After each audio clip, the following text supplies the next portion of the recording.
got my dad's eyes, and hopefully my mom's compassion. Hopefully. This is the radio that I grew up with.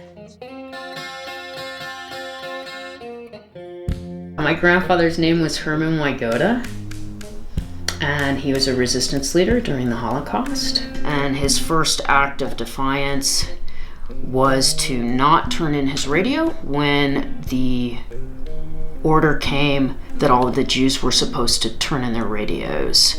And he held on to his shortwave radio, which gave him access to news from other countries. I read his book when I was very young, and the radio stuck in my mind, I think probably more than anything else in the book, and it's possibly because he credits it as being his first act of defiance. Starting about 2016, when I just kept hearing really direct attacks on the press, I just started thinking about how dangerous it is to basically to undermine your own information sources, because once people have a distrust in that, then you're kind of free to say whatever you want.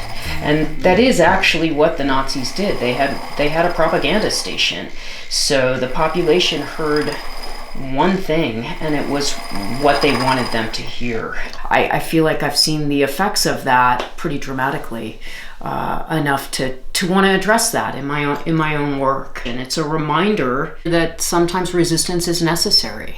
This piece was built in CAD. It took almost 100 files to build this project, and in this case the piece was milled in wax.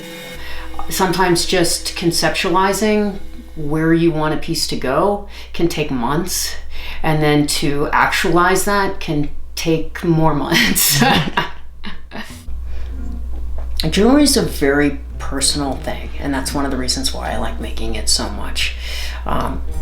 It's something that's intimate, it's worn against your skin. Sometimes you'll have pieces that will be passed down through generations.